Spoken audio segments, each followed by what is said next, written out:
নমস্কার, দিশা এডুকেশনের তরফ থেকে আরেকটা রিজনিংয়ের অঙ্ক নিয়ে আসা হচ্ছে। এই অঙ্ক এরকম টাইপের অঙ্কগুলোকে বলা হয়, আমি একটু অঙ্কটা বলি। সঠিক চিত্র, এটা একটা ছবি আঁকা হয়েছে।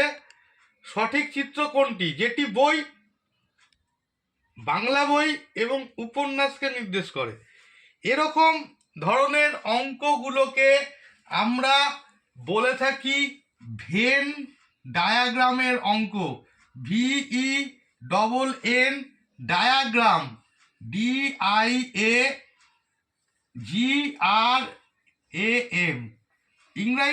এটা ইংরেজিতে বললাম, বাংলায় বলি।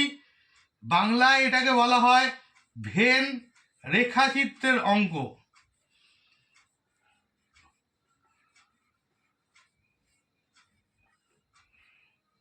কি বলেছে এখানে? বলেছে যে প্রথমে বলেছে বই, আমি ধরলাম একটা বই, পুরো সমগ্র বই, এটা সমগ্র বই, বাংলা, হিন্দি, উড়িয়া, তেলুগু, সমগ্র বই।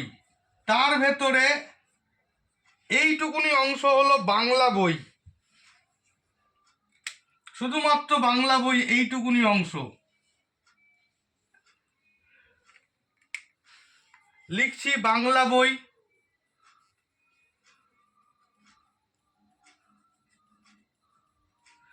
এইবার বাংলা বই তো সব কটা বাংলা বই তো উপন্যাস নয়, বাংলা বইয়ের কিছু অংশ উপন্যাস, ঠিক আছে? আবার সব উপন্যাস বাংলা বই নয়। তো সব ভাষার, হিন্দি ভাষার, তেলুগু ভাষার, উর্দু ভাষার, সব ভাষার উপন্যাস আছে। তাহলে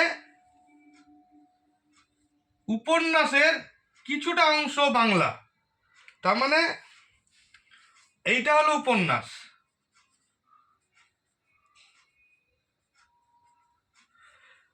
তাহলে সমগ্র বই, তার মধ্যে কিছুটা বাংলা বই, বাংলা বইয়ের কিছুটা উপন্যাস। এইটা হলো, এই জায়গাটা হলো বাংলা এবং উপন্যাস দুটোই, এই জায়গাটা। তাহলে অঙ্কটা বোঝা গেল।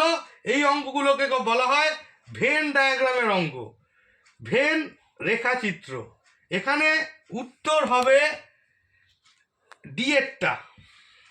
ডিএরটা হবে উত্তর। আশা করি এই রিজনিংয়ের অঙ্কটা বুঝতে পেরেছ। যদি ভিডিওটি ভালো লেগে থাকে আমাদের চ্যানেল দিশা এডুকেশনকে সাবস্ক্রাইব করো। ভিডিওটি ভালো লেগে থাকলে লাইক, ভিডিওটিকে কমেন্ট করো। আপনাদের কমেন্ট আমাদের আগামী দিন এগিয়ে নিয়ে যেতে খুব সাহায্য করবে। এই ভিডিওটিকে আপনারা শেয়ার করে দিন। নমস্কার।